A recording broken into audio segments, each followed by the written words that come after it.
Peach Pundit, the podcast, is a conversation filled with the personal opinions of the people who are participating. Any view or opinion expressed belongs only to the person who expressed it and not with anyone with whom that person is professionally affiliated.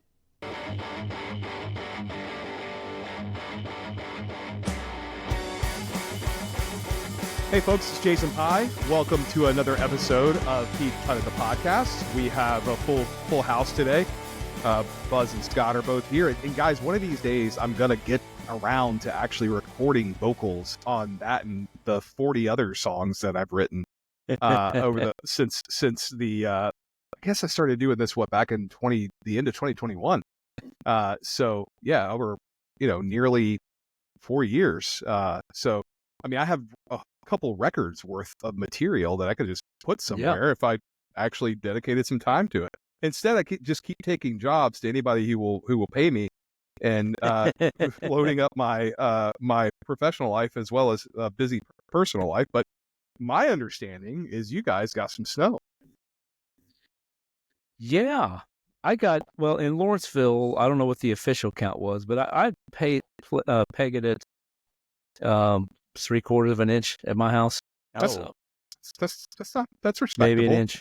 Actually, it's not really respectable at all. Daggum cold, I'll tell you that. It was in the teens 2 nights in a row, and that I ain't built for that. It hasn't hit 30 here in Richmond, near Richmond, all day, since probably Sunday. We didn't get any in Holly Springs, but watching some of the photos off my social media feed, James Hall, who's one of our Patreons, posted one. He lives in downtown Savannah, and seeing Savannah covered in snow is surreal. It's nuts. Yeah, it's nuts. It was really cool too. One of the meteorologists at Atlanta First News, I think, is Atlanta News First, one of those organizations, posted this photo of Twitter, and it was the traffic map, and you could tell where it snowed in Atlanta based upon the fact that the southern part of the city was all red and yellow in traffic, and the northern part was green, indicating there was no traffic.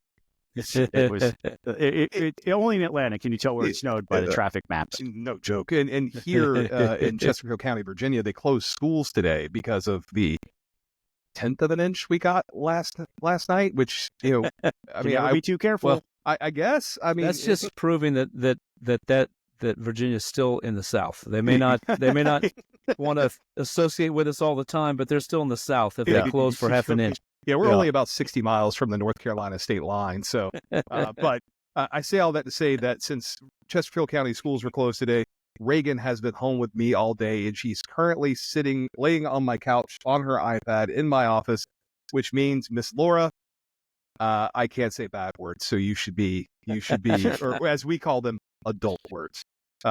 So Reagan just said bad words. We have finable offenses. Yes, finable offenses. We got a lot to discuss today. Thankfully, we're going to try to get through these things these topics pretty quickly. But there is a lot to discuss. We have everything from pardons and commutations, TikTok, a number of other things. But before we get to that, we're going to pay some bills. Attention, Georgia families. Did you know that Congress could let the Trump tax cuts expire, costing you over $2,500 more in taxes every year? Local businesses could face $1,000 hikes, threatening jobs and our economy. Americans for Prosperity is taking action with a $20 million nationwide campaign to protect the Tax Cuts and Jobs Act, ensuring families and businesses thrive. But we need your voice. Joining us in urging Congress to protect prosperity, keep taxes low, and reignite the American dream. Visit protectprosperity.com today to get involved. This is a message from our friends at Americans for Prosperity, who are a partner-level Patreon. If you too would like to be a patron of the podcast, head on over to patreon.com/peachpundit. Jordan Reed did this week. He signed up. Thank you for joining with us as a Patreon, Jordan, and we'll add you to the people who rock.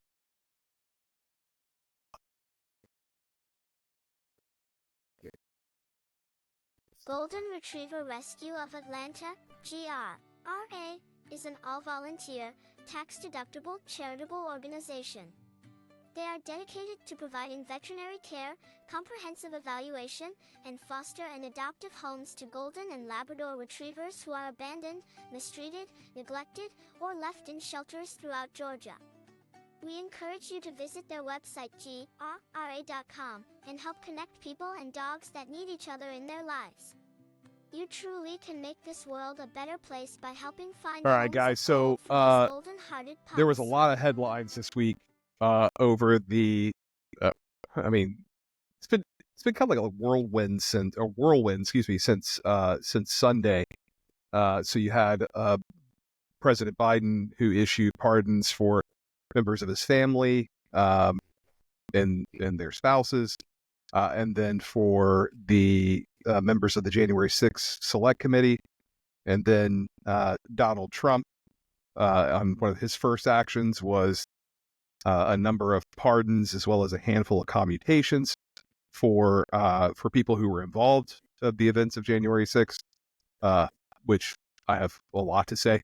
And then yesterday he issued a pardon for Ross Ulbricht, who was the founder of the Silk Road website. Which I had some professional connection to the Ulbricht family, but before we dive into all this, well, I guess not before, but I want to get you guys' feedback on both sides of these pardons, both Biden's and Trump's. And Buzz, since Scott, I'm sure, has a lot to say, let me start with you. Well, I've noticed that it is spawned. I mean, there's been debate about presidential pardon power and the ability of a president to commute sentences like this. But these two guys, the events of this week have just made it's out of control. And I don't know what can be done about it, but it's hard to say it was an abuse of it because there are no parameters. The president it's an absolute power. Yes, the president can do these things, and people can get mad at them or not, or rejoice at them, whatever the case may be. But I don't think this is what the founding fathers intended to do this. And I think I know folks have had a lot to say. Well, I'll just say it this way. Once again, this is what we saw during Trump's first administration. He was about to get really good news in the sense that Biden just went over the top and commuted and pardoned all kinds of people who don't deserve it, in my opinion. Oddly, very strangely breaking precedent, breaking the norms by pardoning all his family, preemptively pardoning his family. One that disgusts me is that isn't getting a lot of attention is Leonard Peltier, who folks may not know. I remember he was a cause celeb of the left in the 90s. In the 90s, he was like their favorite cop killer. Murdered 2 FBI agents, convicted by a jury of his peers. I know there are people who say he, wrongly convicted, but they'd had their day in court numerous times trying to overturn that and never could. Now, I guess Biden didn't pardon him; he commuted a sentence, and he's very sick, and he's 80 years old, and he'll go home, and all right, maybe that was not so bad, but he's an unrepentant killer of law enforcement. I got a real problem with that. So anyway.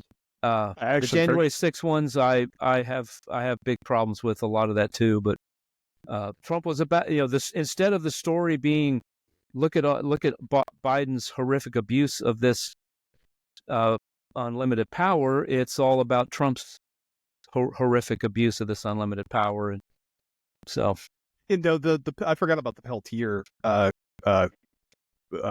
commutation, which I had seen too.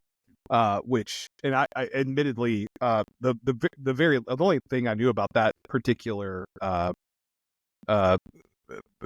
Leonard Peltier was basically Russell Means' involvement in his advocacy for him. And Russell Means, which people may not remember, was in The Last of the Mohicans. He played sort of the father of Daniel Day-Lewis's character and the other Mohican character. And Russell Means was also a pretty controversial individual. I think he ran for the Libertarian Party presidential nomination, I want to say in 84, and he lost to Ron Paul, oddly enough. Scott? Well, look, I stirred the pudding on my own personal Facebook page yesterday because when inauguration came around and it came out that Biden had preemptively pardoned his family for crimes that were not defined for a broad period of time going back a decade or more. And we saw a huge amount of outrage, I think, completely justified over that from people on the right, personal friends of mine. And I blog posted about it. And it was like Joe Biden was Oprah Winfrey saying, and you get a pardon, and you get a pardon, and you get a pardon. And the people on the right were justifiably angry. I think the outrage was perfectly in line with my own personal view. I'll give you a couple examples. One person said, so the most corrupt and worst president in our country's history just preemptively pardoned Fauci, General Milley, and the January 6th committee. Aren't pardons for people who actually committed crimes? Why do these people need pardons? It's an interesting question, right? So I'm not an expert on the pardon power, so I started doing a lot of research, and I went and found the cases that are sort of ruling on how we think of this. One of those cases is this Burdick case that talks about if you accept a pardon, you're admitting guilt to something, and that's the prevailing case law in the United States. There was a 10th Circuit case, we go into this in the blog, where it says that's maybe not necessarily the case, but that case did not make it to the Supreme Court. So the prevailing legal theory in America is that if you accept a pardon, you're admitting guilt of some crime. So until Burdick, which is a 1915 Supreme Court case, gets overturned, that's the prevailing view. Now, I don't think that that's really accurate. I don't, in our modern times. And the reason why is this. Back then, I don't think Americans could really believe that the government would fabricate charges against somebody or overdo it in trying to punish someone, or that somebody would plead guilty to a crime that they didn't commit. Well, in modern America, we see this all the time. People take plea deals in order to go on with their lives. Absolutely right. To take the shortest route to getting back to some sort of normal life, they'll take a plea deal even if they didn't commit the crime. If I may interject for just one moment, Scott, I'll let you get back on your point. And part of the reason they take a plea deal is because plea deals are often to lesser charges, which carry less prison time, or if it carries prison. Nope. If it carries, I was going to say, if it carries prison time at all. And if they don't take a plea deal, we have there's a term, the trial penalty, where they essentially throw the book at you and prosecute you to the fullest extent of the law. And there are innocent people, or bankrupt you trying, right? Right. And there are innocent people who have accepted plea deals. Pat Nolan, who some people may have heard his name, who runs or used to run the American Conservative Union Center for Justice, is one of them. I mean, he received a pardon during Trump's first administration. But Pat Nolan, he insists he was not guilty. But go ahead, Scott. I'm sorry. Right. So but that's still the case. The Burdick is still the prevailing case in this. And the Supreme Court ruled in 1866. So this has been around for a long time. This debate has been around for a long time. And that the pardon power of the president is unlimited, essentially. They can pardon somebody before charges are brought, during or after a prosecution, bottom line. And there was a lot of questions on social media of how can you pardon somebody who hasn't been charged with a crime? It's been established precedent in the United States since 1866 that's the case. So what was really interesting is that for the last 3 years, a lot of these same folks, not exactly the same folks, but a lot of the folks on the right, center right, have been complaining about people that wandered into the Capitol on J6 who had no violent intentions, didn't commit any types of act of violence, but had the book thrown at them and were convicted of crimes. Not everybody, and we've had this conversation on this podcast. Jason, you have a friend who was in the wrong place at the wrong time. Not a friend, but a former coworker. A coworker, right? Or somebody that you know. Sorry if I elevated them to friendship for you. But bottom line, though, is I think a lot of folks had connections with people who wandered in on that day and didn't participate in the violence. And we saw videos of them, and Tucker Carlson tried to make a big deal out of, oh, they were just walking around like tourists. And we saw that flame up for a while because he made it seem like that was the only people that were there. And he created this false narrative that there was no violence on that day. But we know that there was. And one of the individuals who really felt betrayed by some of the pardons that Donald Trump gave, specifically to those who were violent, was a former Metro police officer in D.C. named Michael Finoni. And he went on CNN saying he felt betrayed by his country and by Donald Trump specifically, and Donald Trump supporters, he named them, saying that he was brutally beaten. He was tased in the neck so many times that he lost consciousness and suffered a heart attack, while 6 people beat him within inches of his life, prematurely ending his law enforcement career. And that guy, his name was Daniel Rodriguez, got a pardon. And he was included in all those folks who just wandered in. And that's, for the American people, we believe in the rule of law. We want a president who believes in the rule of law. And that was something that shouldn't have happened, frankly. But, me, I don't really like hypocrisy much. So in my pudding stick moment on Facebook, I said, hey, so the J6 folks who accept a pardon, they're admitting to guilt, right? Isn't that the case? If they accept the pardon, making the point that maybe we need to get back to challenging this whole verdict scenario, that no, not necessarily. I don't personally believe that you are accepting a guilty situation just because you have accepted a pardon. And anyway, go check out the blog post. It's because just like Joe Biden on Inauguration Day saying, you get a pardon, Donald Trump in his first hours in office, you get a pardon, and you get a pardon, and you get it's like Oprah Winfrey just showed up and it was her favorite thing to do, is give out pardons. So, I mean, and let me first start by saying, in terms of, because I saw Jamie Comer, the House Oversight in Governmental Reform, they keep changing the name of it. I think they went back to the original name, which is House Oversight in Government Reform Committee. It was called something else in the past 2 Congresses, so I can never remember, can't keep up.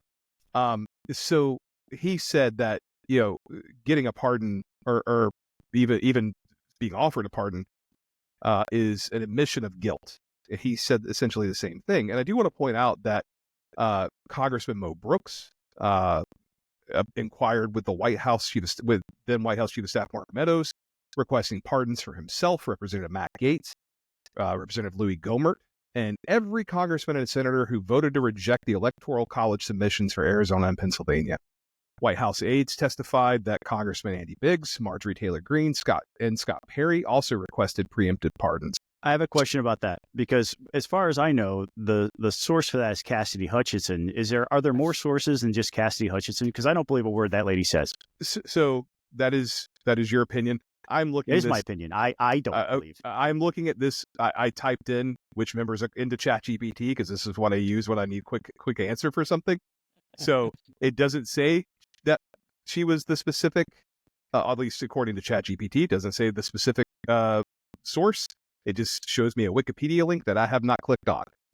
That being said, and it says aides, multiple aides, not just one aide. And actually, let me read the next sentence might actually be the answer. It says, furthermore, Cassidy Hutchinson, an aide to Mark Meadows, indicated that Representative Jim Jordan of Ohio discussed the topic of pardons, but did not directly request one. So that's the only reference to her in the whole answer I was given. That being said, I have an op-ed that's going to run in the Tampa Bay Times. That's pretty cool. You guys will actually be proud of it. I'll tell you why in a minute. So that being said, if the people who got pardons, including Biden's family, and the members of the January 6th committee, who, according to Jamie Raskin, most of whom didn't request one. I think Benny Thompson was the only one, at least I know of, who specifically requested a pardon. I know Liz Cheney didn't want one.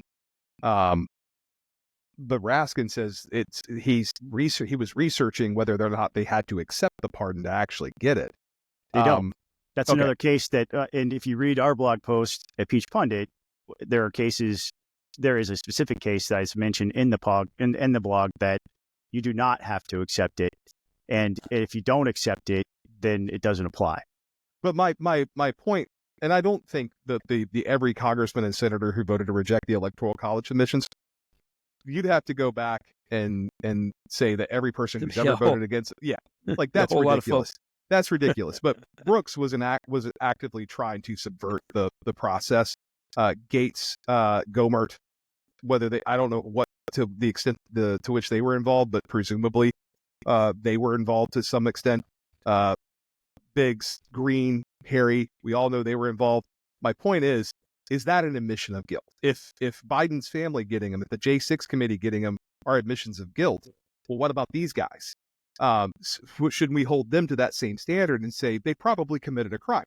Personally, I agree with Scott, and let the record note that I agree with Scott. I don't think receiving a pardon is tacit admission of guilt. With that being said, I also think the problem with both the pardons for Biden's family and the members of the J6 committee is that they felt they were necessary. It's the reason they felt it was necessary, right? Right. Because Donald Trump's made several comments that he wants to come after them, or he would have every right, I believe it's the way he would have every right to come after these people because they came after him. Again, the left has a deep seat, whether it's right or wrong, the left has a deep-seated fear that Trump and his allies would fabricate charges against these people. And that is one of the justifications. I think it's possibly a nice, cute little cover story for potential crimes that specifically the Biden family may have committed that we'll never know about now because nobody's going to spend the resources to investigate that because those things are not prosecutable. I mean, you might still continue to investigate it, but you just can't prosecute it. But because Comer indicated today they were still going to look into it, and but at the same time they've spent almost 2 years doing this and haven't uncovered a single instance of anyone other than Hunter Biden committing a crime. And I don't know that the committee themselves found that out. I mean, it was just an investigation, as far as I know, that came from prosecutors. It wasn't the committee itself, as far as I remember. I mean, I could be remembering that wrong. But it's needless to say, Scott's absolutely right. It's the fact that there have been threats that they're going to prosecute political enemies. That's why it was a necessity. This is one of the reasons why it's a mistake to tell people you're going to prosecute your political enemies. Because again, if there were actual crimes, they've been covered up now. Yeah, but the January 6th ones, and I'll say again, there were people who were in the Capitol on January 6th who did not have violent intentions. So, Scott mentioned my former coworker who was prosecuted. My understanding, based on people who have talked to him, he didn't know he was not supposed to be there. He didn't know he was breaking the law. He was there to watch and observe. He wasn't there for any other purpose. That's what I was told. I haven't talked to the guy. Have no idea. But to pardon violent offenders or people who very clearly have even commute the sentences of people who very clearly have who are engaged in and not so like the Proud Boys, guy Enrique Tarrio and the guy who founded Oath Keepers. So that's highly problematic. And let me remind people, there were at least 174 police officers were injured during the events of January 6th. 73 officers from the U.S. Capitol Police, 65 from the Metropolitan Police Department. 15 officers were hospitalized due to severe injuries. And those injuries range from traumatic brain injuries to broken bones. Officers were beaten with various objects, including flagpoles and pipes. Others were assaulted with chemical irritants. And then 4 officers who responded to the Capitol riot I can't say it because I have an 8-year-old or 9-year-old in my office with me, but you guys know what I mean. They committed suicide. Correct. But you know, it's a hard thing to say you back the blue in one breath because it's politically expedient, and then to flaunt this to police officers. And I'm the son of a police officer. My dad served in the city of Forest Park and city of Atlanta. I imagine he's rolling in his grave right now. That, all that said, I can't if he imagine. had limited the pardons to the nonviolent offenders, I think it's a different conversation. I think I would agree with you. Yep. It's a different conversation. But my understanding is, based on people with knowledge, according to Axios, he said, "F it, pardon them all." Yeah, yeah. And I just think that's highly problematic. But, but like I said, you have someone like Ross Ulbricht, who I may not have agreed with the January 6th commutations and pardons, but Ross Ulbricht, Trump did fulfill a campaign pledge by which the family was seeking clemency, but he got a pardon yesterday. And Ross, I don't know that I've revealed this. I worked for the family of Ross Ulbricht from May through January 15th, helping gather some congressional support for his clemency. And I was glad to see that he is free. Can we talk briefly before we move on about some of Biden's pardons for non-violent drug offenders, specifically those that he pardoned that had escalated penalties because they were using crack cocaine versus powdered cocaine, which I know is something you know a little bit about. Yeah. So, and this actually gives me a good segue into the op-ed that I have coming out. I've written an op-ed I guess you could read it as support for Pam Bondi because of, I don't know if you guys watched her confirmation hearing. She spent a lot of time talking about recidivism reduction and criminal justice reform, which really, really warmed my heart because I wasn't really sure what to make of her, but I was highly impressed with her. And this actually came up during her confirmation hearing. And Biden issued a blanket commutation to individuals who've been prosecuted under federal sentencing law for crack cocaine, which is currently 18 times worse than powdered cocaine. And they're effectively there's no chemical difference between the two substances. Crack cocaine is just cocaine base. It's cocaine, water, baking soda mixed together to form a rock. A rock. Yeah. I don't know why that took me so long to come up with. But if you have 28 grams of it, you're given a 5-year penalty. If you have 280 grams, you're given a 10-year penalty. The thresholds for powder cocaine are 500 grams and 5,000 grams, 5 kilos. So again, for the same, essentially what is this chemically the same substance. There has been an effort in Congress to equalize the treatment of powder and crack cocaine to eliminate the references to cocaine base and the Controlled Substances Act. Unfortunately, that has been stopped despite not this past Congress, but the Congress before, we had plenty of Republican support, but it didn't move.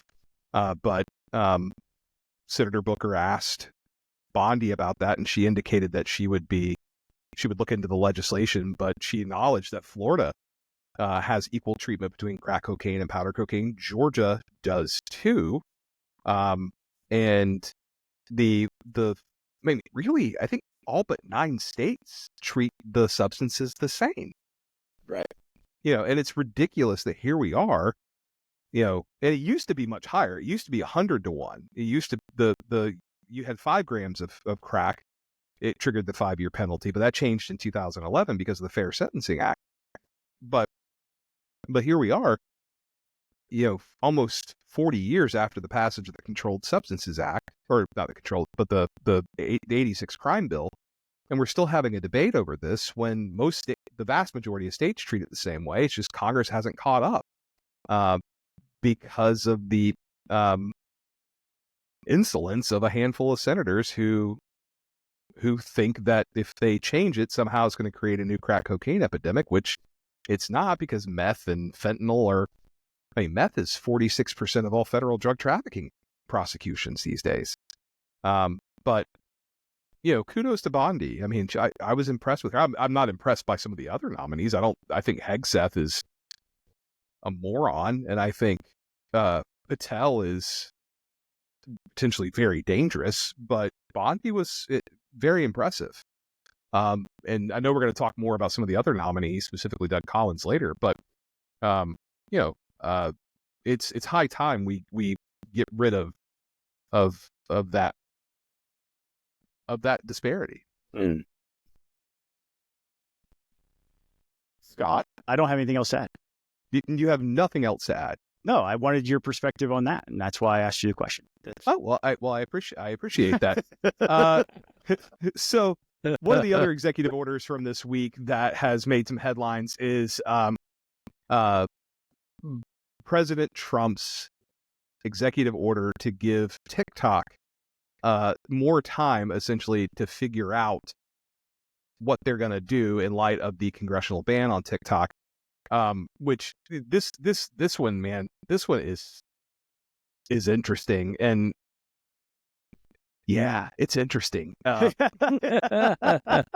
a great way to intro the topic. Well, so I mean, it's complex. It's complex. This is it's very complex because So for those of you who don't know, TikTok went down, I guess, Sunday morning, or was it Saturday night? Sunday morning. Yes. Yeah, and then before it got they posted a very like not so cryptic, like, if President Trump has agreed to extend the time we have to figure out a solution. And it's just, this is the dude who was calling for TikTok be banned like during his first administration, and only likes TikTok now because apparently there's a bunch of pro Trump content on the app.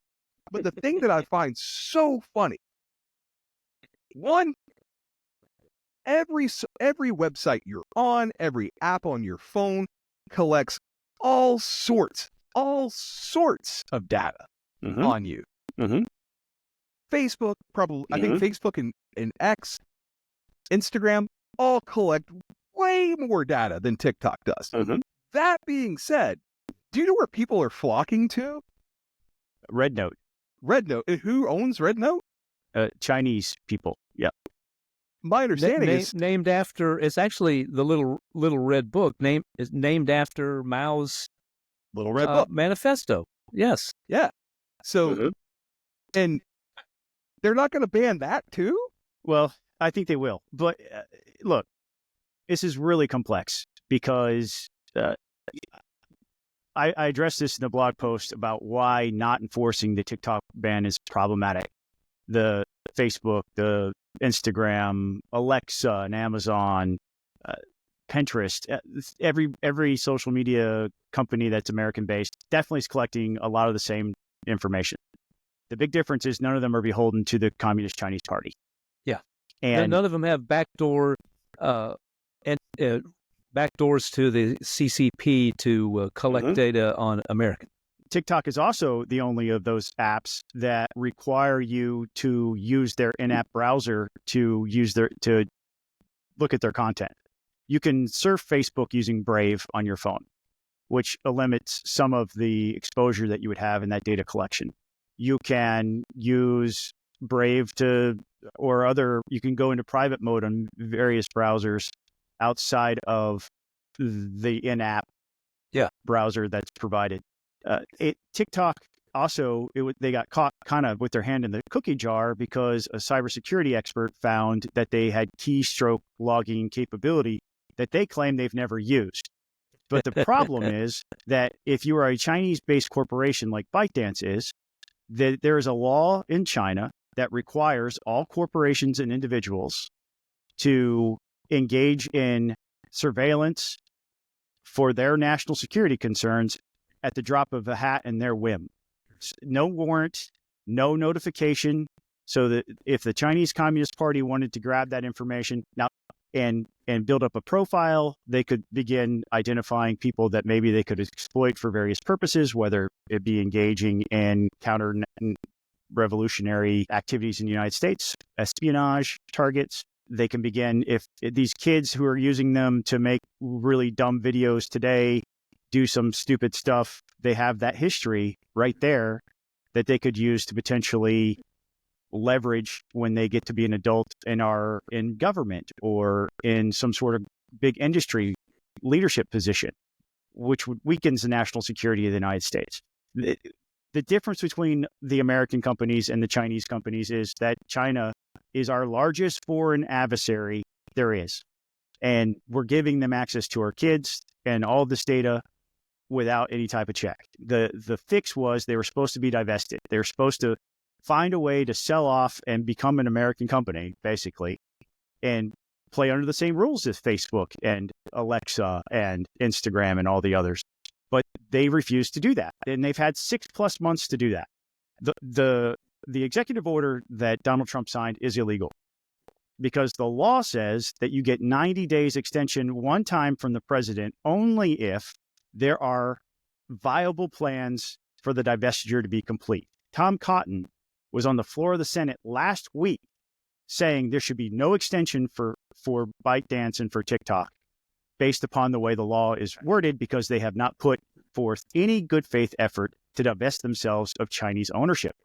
And the game was up when they threatened to say, we will shut down before we will sell. Right. And so they have no intention of actually following through with the law. And here's where it becomes really problematic, right? This law, there are a lot of people who have problems with it because it's First Amendment exposure, but it's not. It's not. There are so many other alternative platforms that you can go to. Reels is just like on Facebook, it's just like TikTok. And they have the same functionality. But they don't want to go where the old people are. And I understand, it's cool and trendy and whatever. But bottom line is the state has a compelling interest when it comes to national security. And all of our rights fall under that strict scrutiny rule when it comes to things like national security. But the big, though, thing is that they are not trying. And Donald Trump decided unilaterally to make the extension for 75 days. But there's no plan in place. They haven't met the rules. And when this bill went through the legislature, 50 members of the committee that it came from, we're talking progressive liberals and MAGA hat Republicans like Buddy Carter, voted to pass that out of committee, 50-0. How often do you see that type of bipartisan cooperation? And the reason why is they have access to information about what's really going on with this thing that the average person doesn't. And TikTok has done a brilliant job of their public relations campaign saying it's censorship, it's violating your First Amendment, and they've gotten a lot of people fired up. I don't think the Chinese government are really concerned with how many times you watch a video of people trying to eat corn on the cob with a power drill. Like that's not what they're trying to do. But the national security risk is what I already outlined. Right? You speak as if you've seen that video, Scott. I have. Well, it's funny. Jason talked about using ChatGPT. I asked ChatGPT, give me a list of the viral videos that have come from TikTok that I would find stupid. And that's the way I worded my question. And that was the first one that popped up, eating corn on the cob with a power drill. If that's your thing, look, you do you, man. I'm going to go play video games. I actually wrote that. I'll go play Rocket League. You'll find me on the Xbox playing Rocket League at night instead of watching those videos while you're doom scrolling. So we all have our own little personal vices. You do you. But when it comes to national security, the problem is we have two branches of government in this case. A 50-0 vote in a committee and an overwhelming passage of this bill out of both chambers with bipartisan support, and a 9-0 Supreme Court ruling saying it was a constitutional piece of legislation. I have various responses to Scott that I would like to go through, but Buzz, I'm going to let, because, Buzz, I'm going to let you go first. Well, I think there are so many other problems with TikTok. I'll start with this by saying that if you recall, President Xi came to San Francisco and visited with Biden. The next day, what was trending on TikTok. The long ago manifesto from Osama bin Laden. Overnight, that's trending on TikTok. And thousands of little TikTokers are talking about, oh, Osama bin Laden really nailed his description of the United States. That wasn't by accident, okay? But look, there's also lawsuits. 14 attorney generals have filed lawsuits because of incredible harm that happens on TikTok that don't have that. Look, every one of these apps struggles with porn, trying to keep porn and sexual exploitation and stuff off of their apps. Every one of them does. Every one of them struggles with the underage question. Are the people on that app really of age? TikTok, this kind of stuff thrives on it. Okay. And they take no action. They don't care. They don't care about violence and drugs and sextortion and sexual exploitation and all the other things that happen on their app. They don't really care. And so that in and of itself is a huge problem, aside from the CCP manipulation of this thing. So Trump made a big mistake.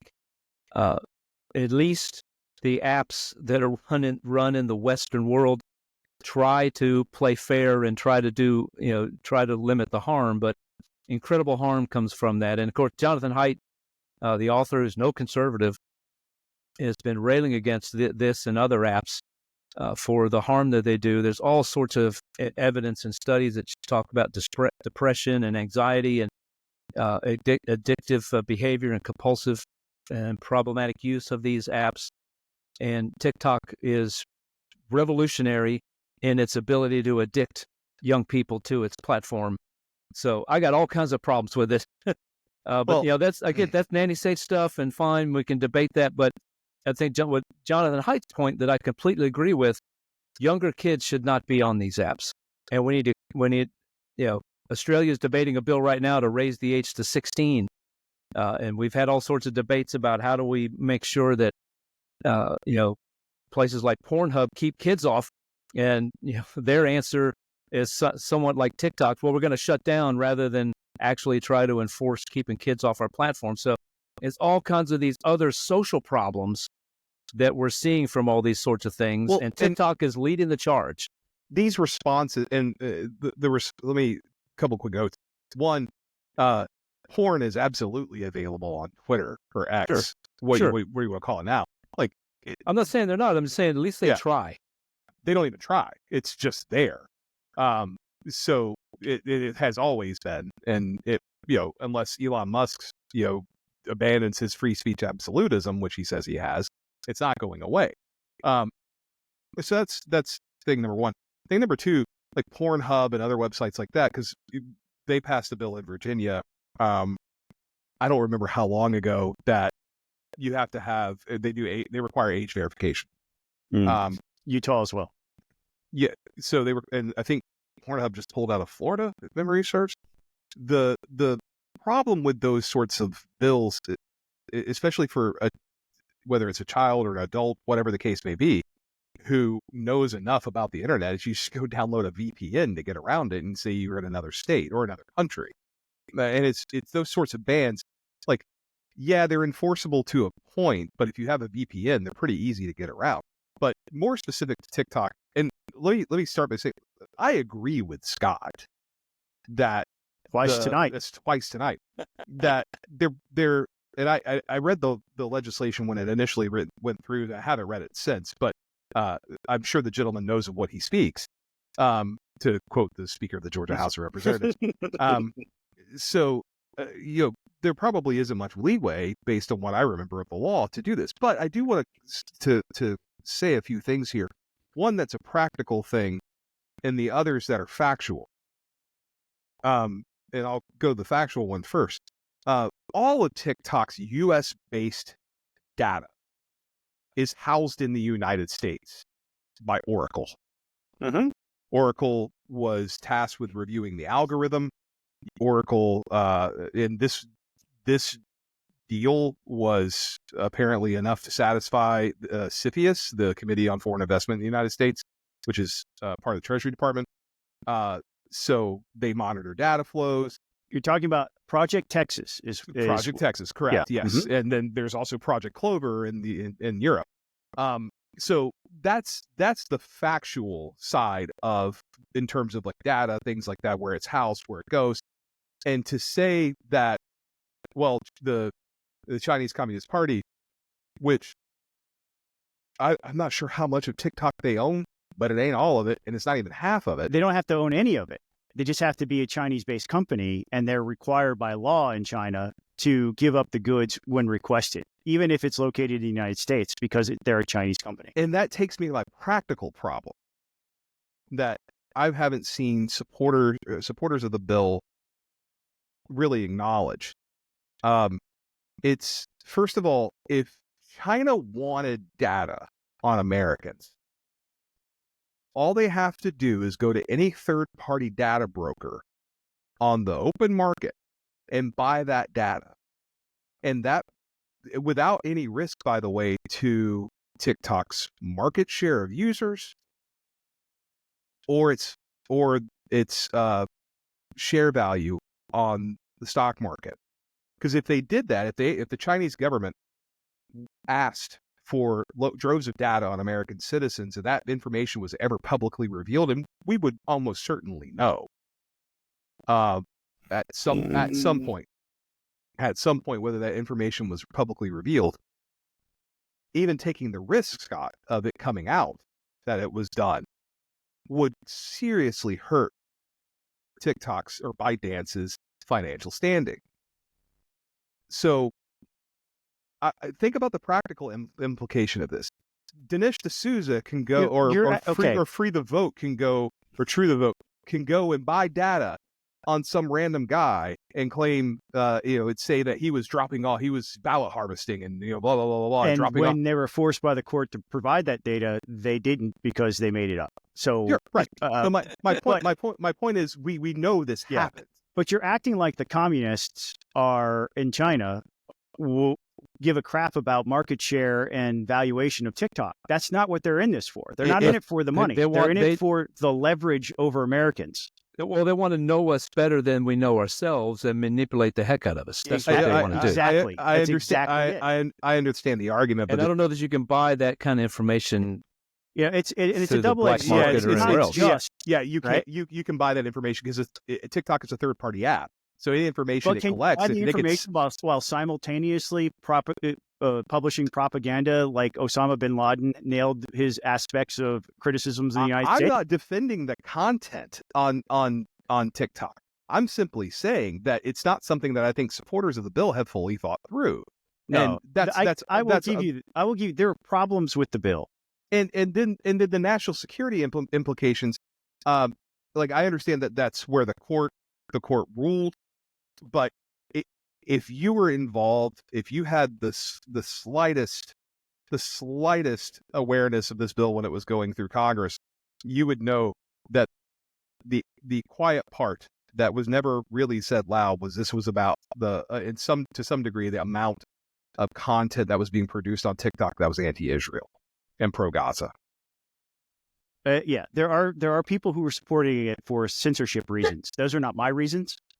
But it's true that there are people who disagree with the content and therefore want to see it go away. And TikTok has masterfully highlighted that and elevated as the only reason why you're supportive of this legislation is because you want to support censorship, which is un-American, right? So they've done a brilliant job with that. But that's the point that I've tried to make. It's not just about that. It's a little more complex. It all started for me with this question from my son: should the government be responsible for limiting what you watch or what you consume? And unequivocally, the answer is no. For me, no. But that's a very narrow view of what's happening here with you. Yeah, but the leadership, that argument, the Israel line, whether TikTok is saying it's all about Israel, I can't speak to that. But I know that that's what congressional leadership was saying, and I know that for a fact. But it was the quiet part; they weren't saying it out loud, because then you're getting into censorship issues, and you're playing right into TikTok's hands. So before we move on to the second segment of the podcast, I guess, I do want to note, since we mentioned this up top, that there is no 28th Amendment to the Constitution. The Equal Rights Amendment has not been ratified. I'm not saying whether it should or shouldn't, but I can tell you right now it hasn't been ratified because it expired. I would argue it expired in the 70s, the time frame. Yes. But even if you don't accept even if you accept that Congress extended the time frame to the 1982, it has long since expired. So, You mean you can't ratify an amendment by sending out a tweet from the official presidential account? No, you can't. So since I wrote this post, and it's weird for me to ask you guys questions, Scott, Buzz, and I were texting on Peach Fun of the text thread, I guess Friday, and Scott made me write the post. Scott made me aware of this, and I was like, well, I've actually written on this before. I wrote something on this back when I was at FreedomWorks, and the reason I wrote about it is because Virginia had supposedly ratified the Equal Rights Amendment. It was the last state to do so, the 38th state to do so. And like just a few years ago, right? Yeah, it was like 2018, I think. Yeah, because this popped up while we were in the legislature here in Georgia. No, it was January 2020. Yeah, is when it inadvertently had a hand in bringing this back to life in Georgia because I was made aware that Georgia had not ratified like the end of Prohibition, and also we had not ratified the amendment about poll taxes.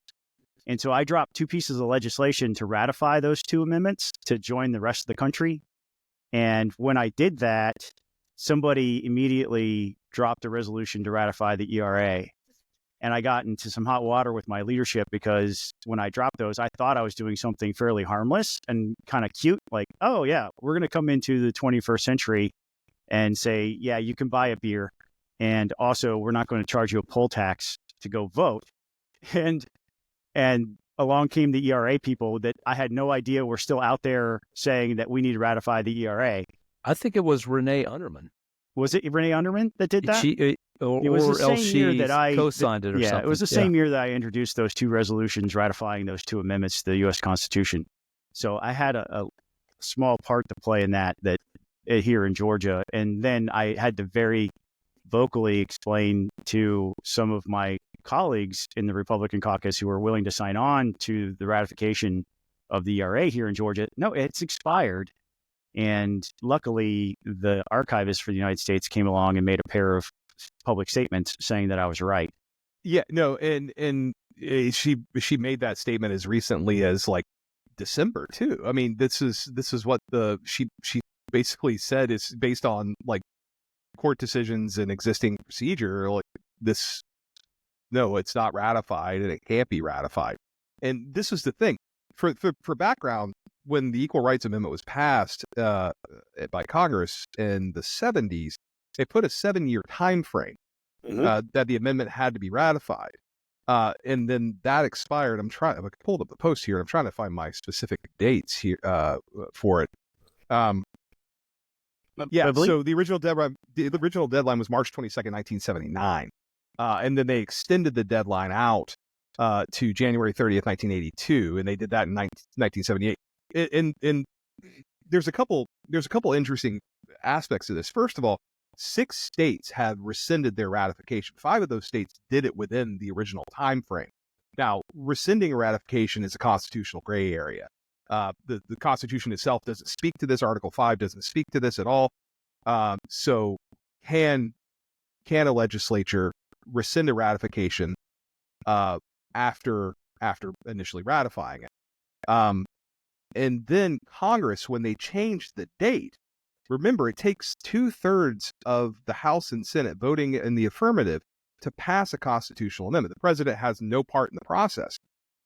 But the extension was passed by simple majorities. It didn't go through the 2/3 process. So you have another potential constitutional problem there. Right. But he didn't get the number of states to ratify by either deadline. No, that's the thing. And even with the extension, no additional states, after it was extended out to January 30th, 1982, no additional states ratified.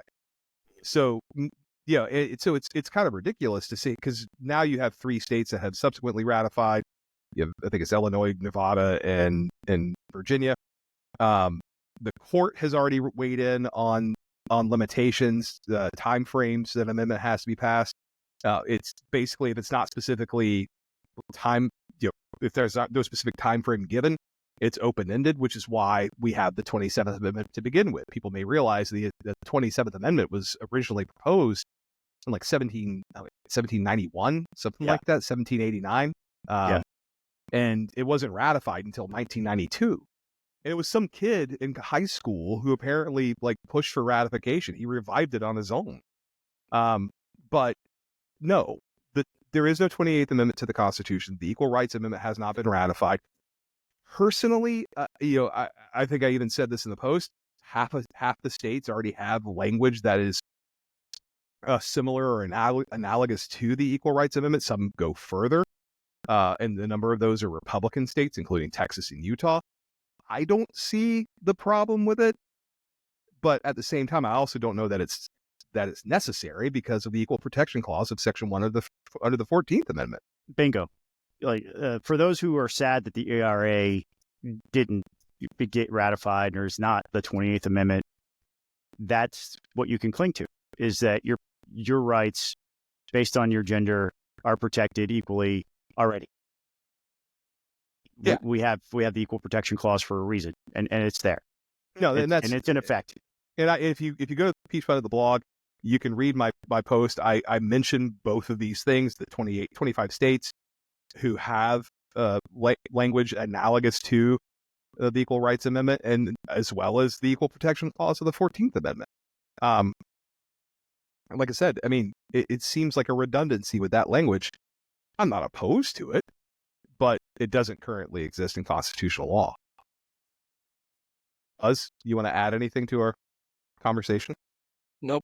You guys nailed it. All right, we're going to go pay some more bills. We'll be right back.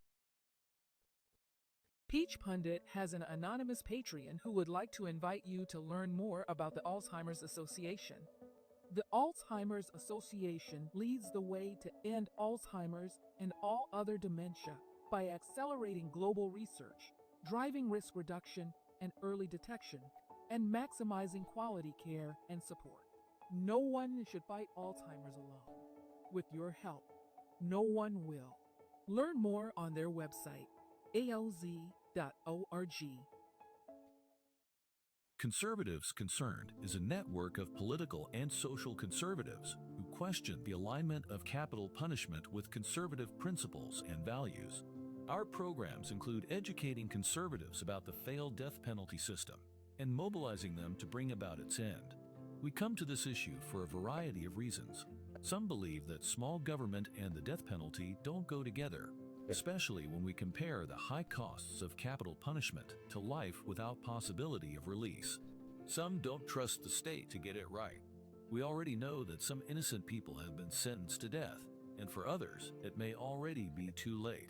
Some believe that the death penalty contradicts our values about protecting. All of our messages are brought to us by our Patreons. If you too would like to be a Patreon, you can head on over to patreon.com/peachpundit. There's tiers that start at $5.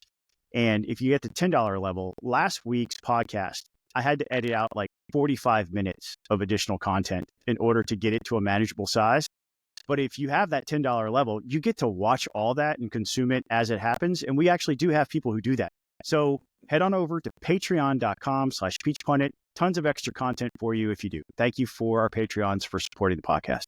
So Congressman David Scott has a primary opponent in the 2026 midterm election. And that primary opponent is my former State Senator Emanuel Jones, who I believe represents District 10. And when I lived in Henry County, he was my state senator.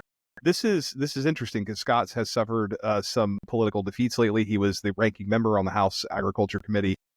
He is no more the ranking member, and it's largely because of his health. And I know he's missed some votes, and Democrats didn't feel like he could effectively lead the committee, at least the Democratic side of the committee.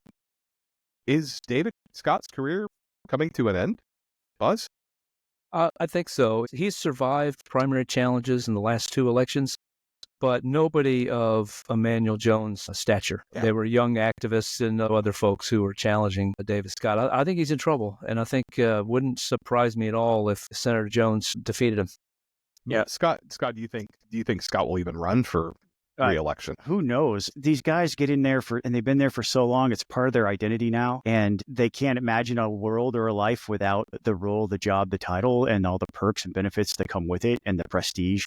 And I've seen this sadly with some of our colleagues who've died in office in the Georgia legislature. They were just there. They hung on into health crisis that this job is not worth your health.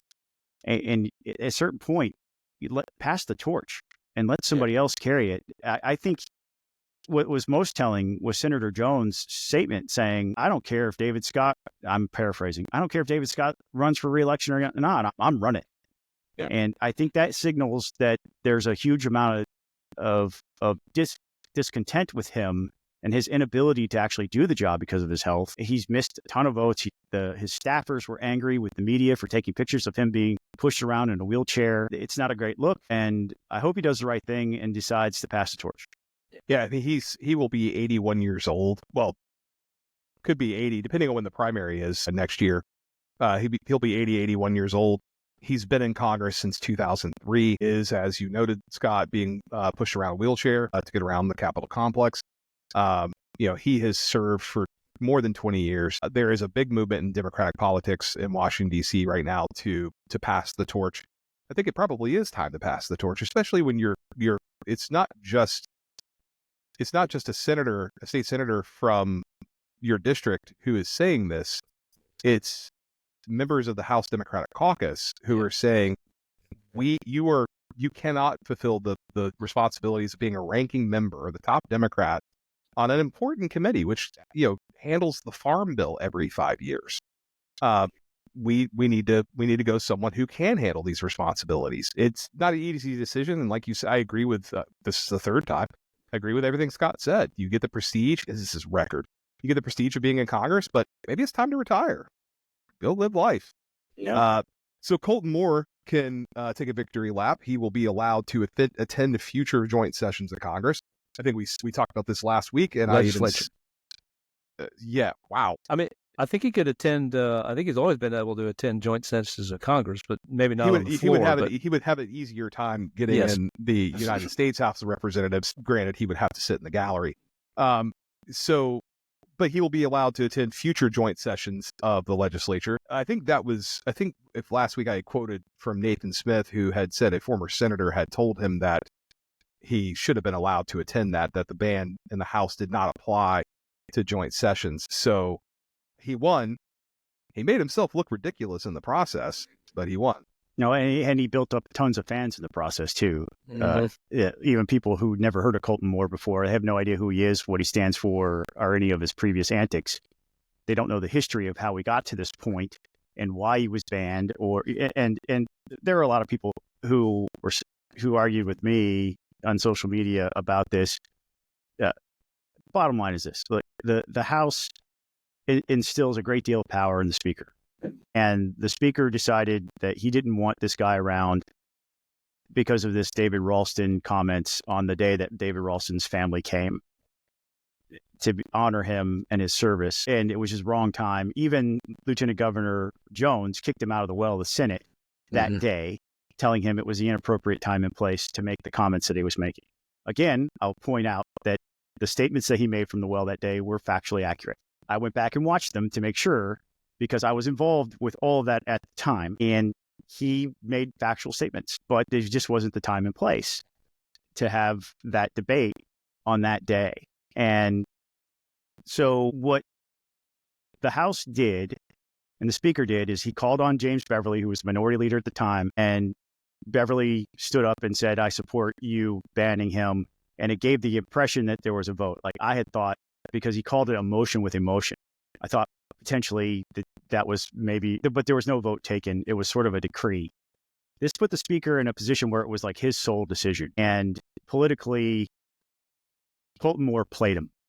It was like watching Uncle Remus develop a character saying, please, Brer Rabbit, please don't throw me in that briar patch. And and Colton Moore played the role of Brer Rabbit.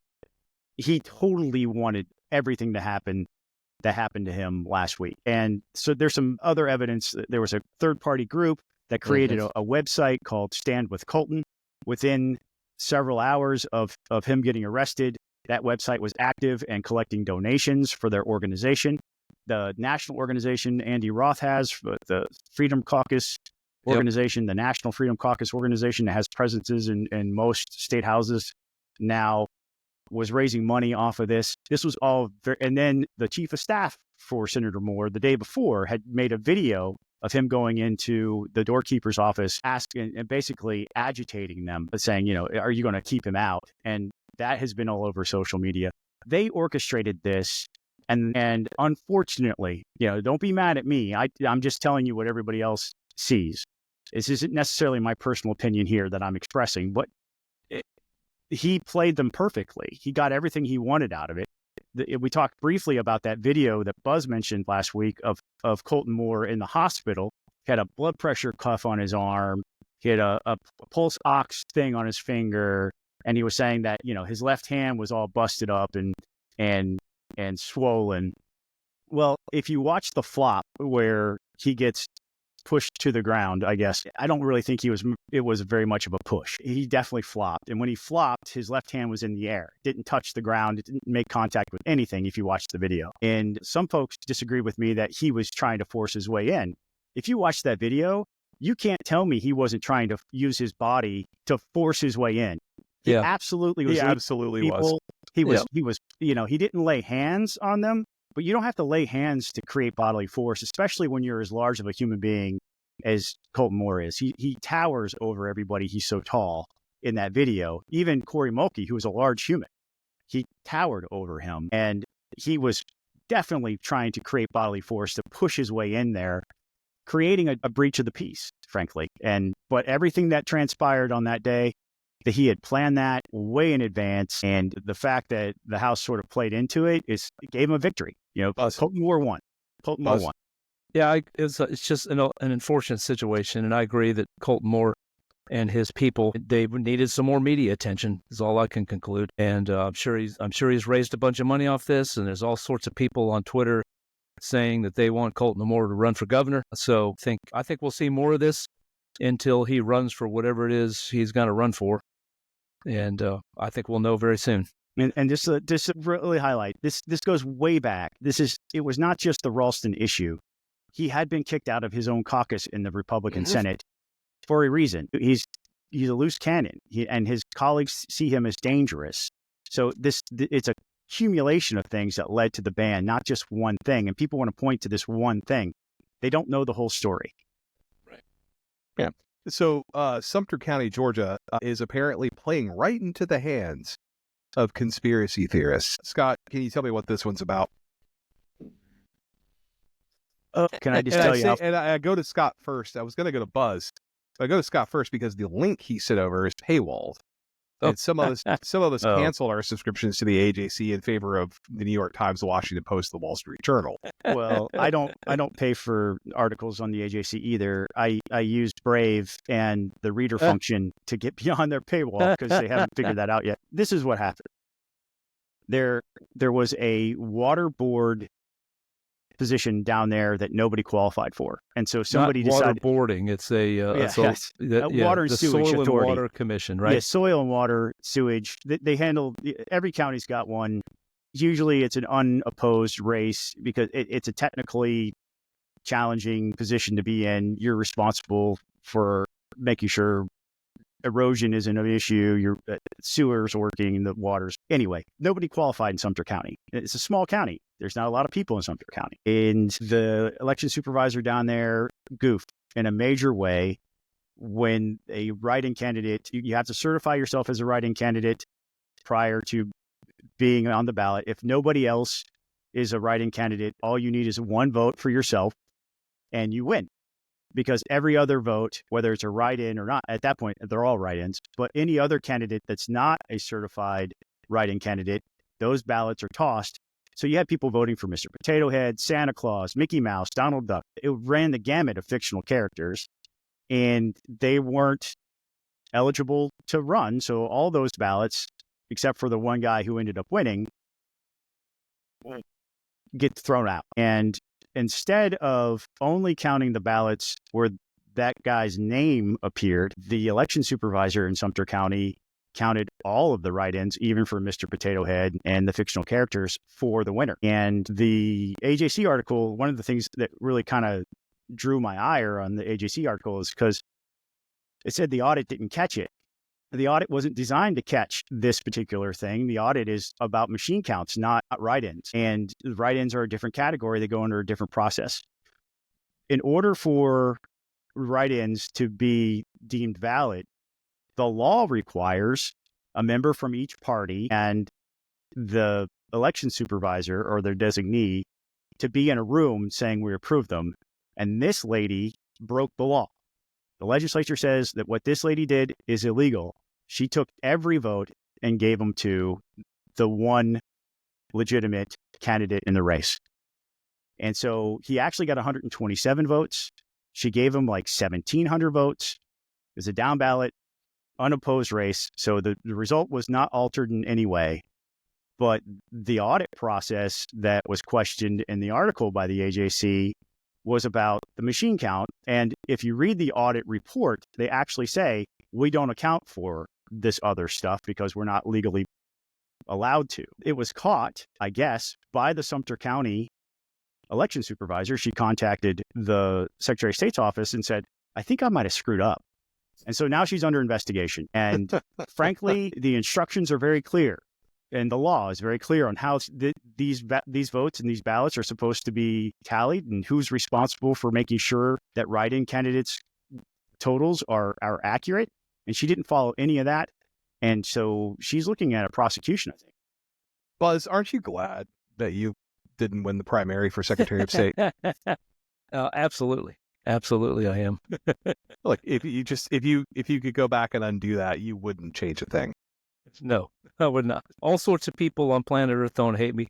But I think to Scott's point, feeding into and what you led with, Jason, feeding into the conspiracy theorists, mentioned in this article is our old pal, Marilyn Marks, who is, seizing on this to show to make her case that Georgia's elections are riddled with fraud and but her thing is the machines, right? She wants to blame the machines on everything. This wasn't a machine error. This was a human error. Human error. Yeah. Yep.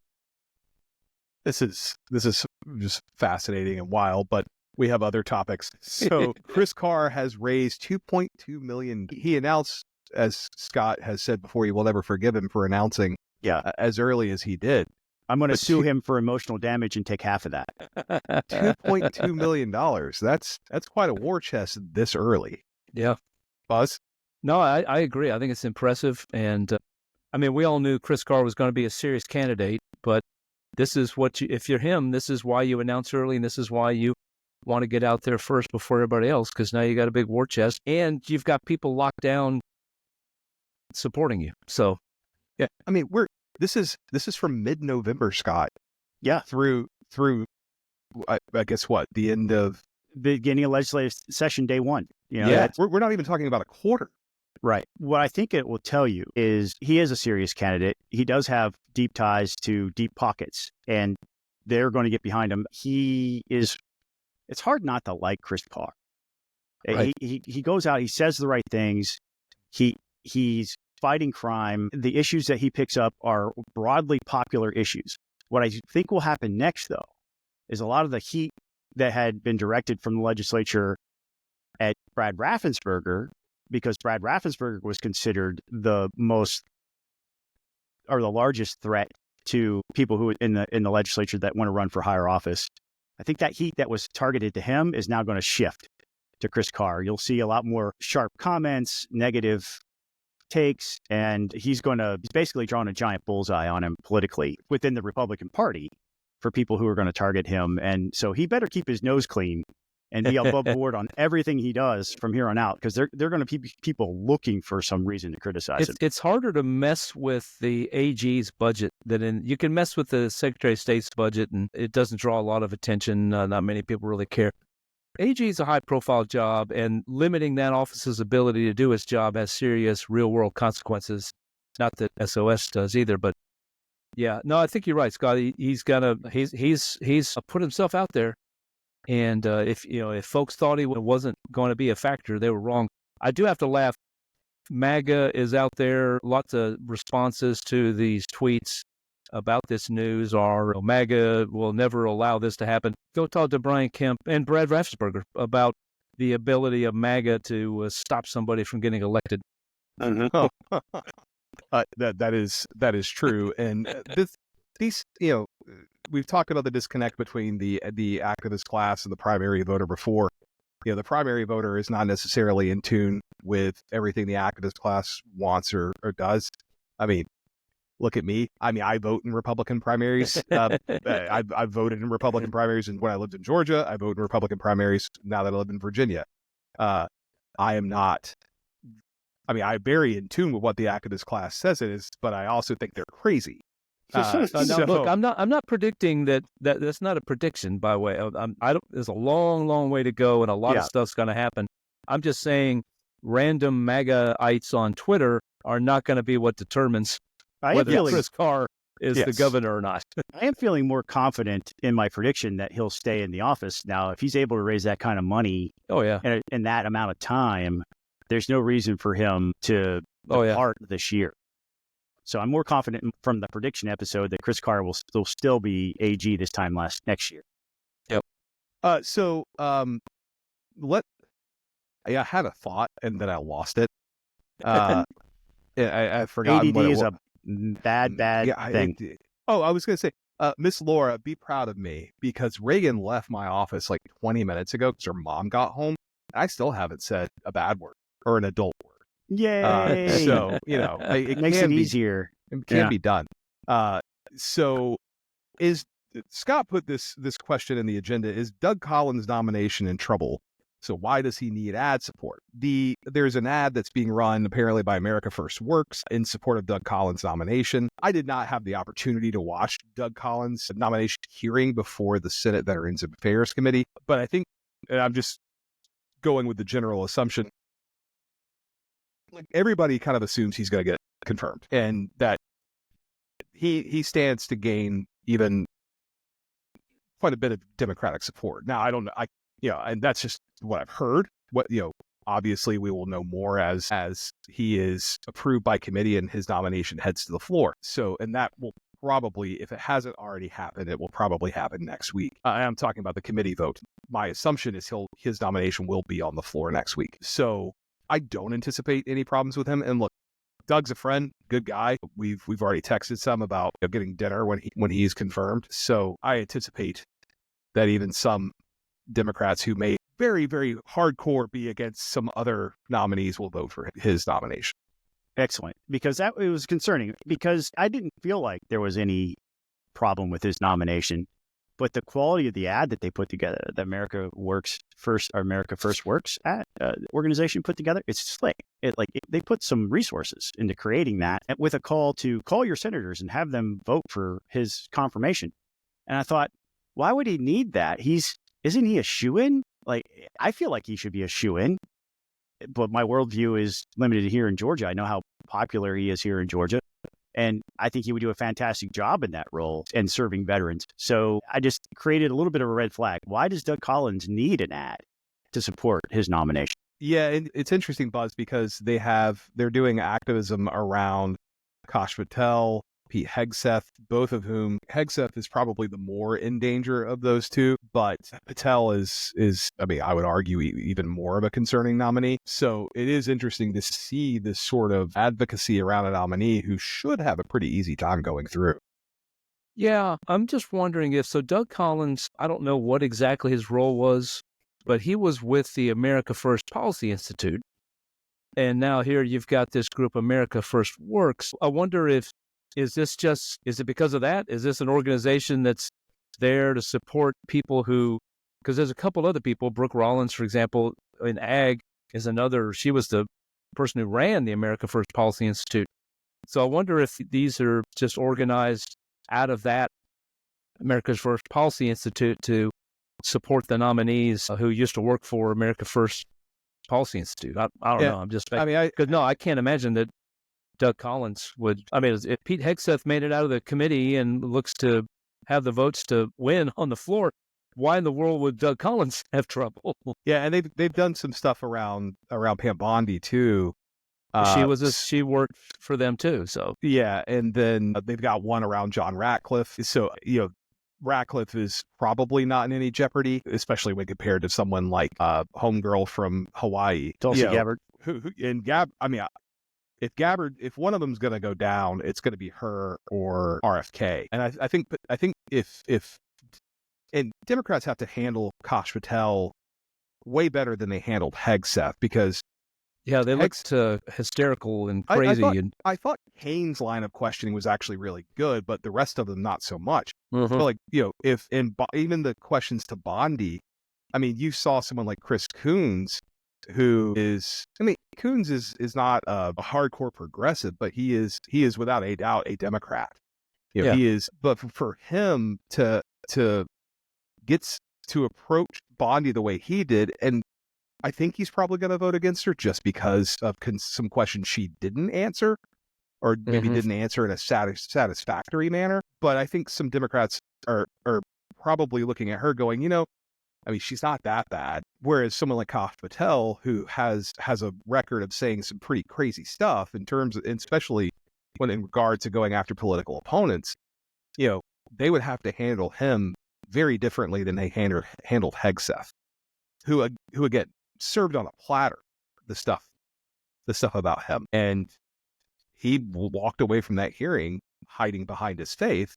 Walked away from that hearing probably getting the votes he needs to be confirmed. Yeah. And Corey, I don't think he's suited for the job. I don't think he's qualified for the job. But well, I mean, I don't know how far down this road we want to go, but whether he's qualified or not, I think these big, huge agencies like the Pentagon that just kind of carry on with their own momentum, they're ripe for a shakeup. And Hegseth has thoughts on it. You can agree or disagree with his thoughts. He wrote a book about it. You can agree or disagree with those ideas.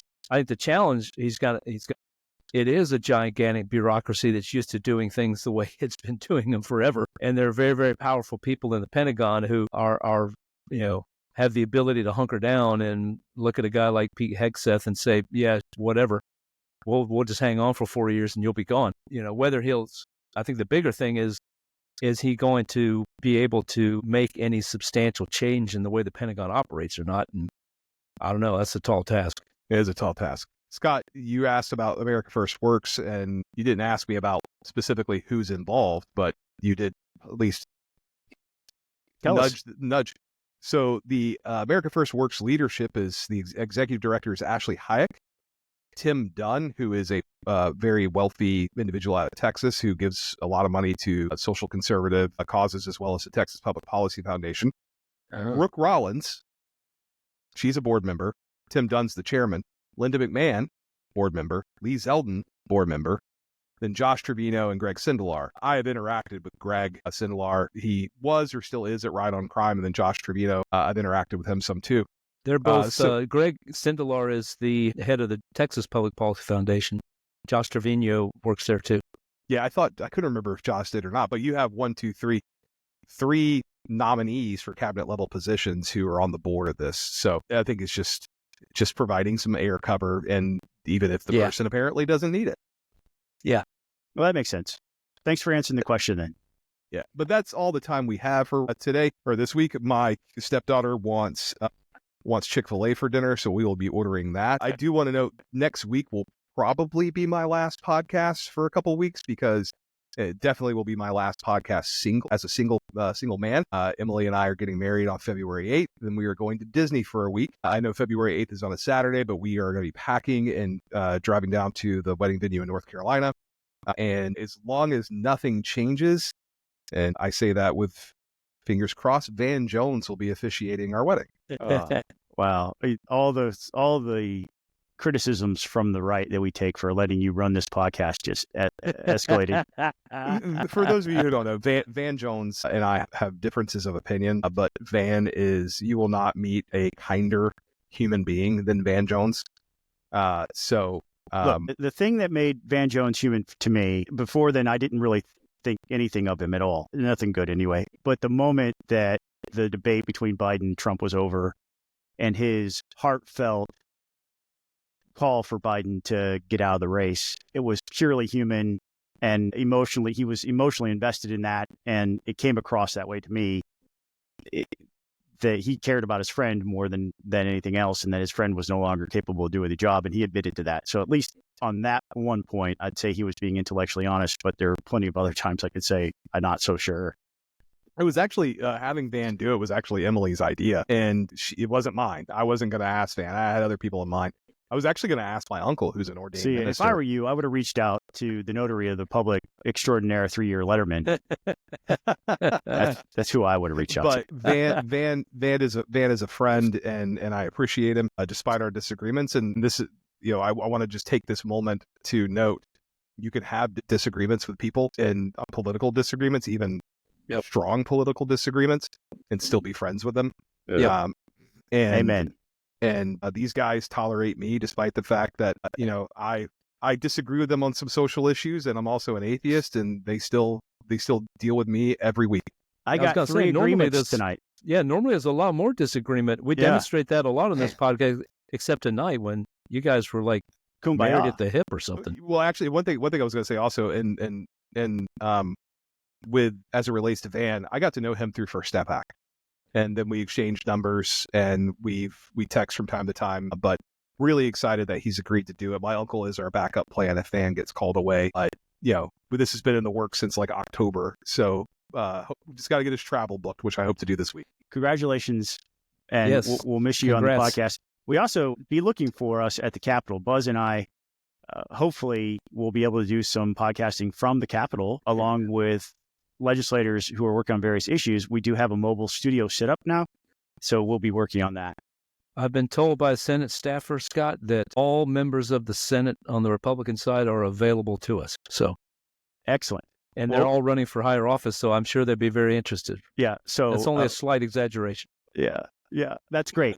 That's great, because we'll have plenty of content from the Capitol this year on the podcast as well as on the blog. We want to thank the people who rock. These are the people who voluntarily every month reach into their pocket to grab a few bucks and throw them our way. And their efforts are what keep the podcast going as well as the blog.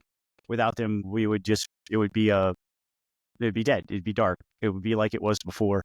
So without them, we're nothing. So we are so incredibly grateful to these folks. If you want to join them, head on over to patreon.com/peachpundit and sign up for one of our tiers. Again, completely voluntary. You don't have to, but these folks do. And they're Tony West and her friends at AFP, Ari Schaefer, Benjamin Hurst, Bill Werkheiser, Bo Brennan, Brett Harrell, Colin Martin, Jeff Cobble, Hank Burnham, James Hall, John Vestal, Jordan Reed, who signed up today. Thank you, Jordan. Mike Buchert, Reed Powell, Rob Lee, at Least 6 Media, Ron Daniels, Ryan Graham, Ryan Purvis, Shannon Ferguson, Stuart Wilkinson, and our anonymous contributor. Peach Pundit the podcast is Jason Pye, Buzz Brockway, and me, Scott Turner. All the music you hear is original by Jason Pye, and it is owned. The podcast is owned, published, and produced by me, Scott Turner. Thank you for listening. We'll catch you next time.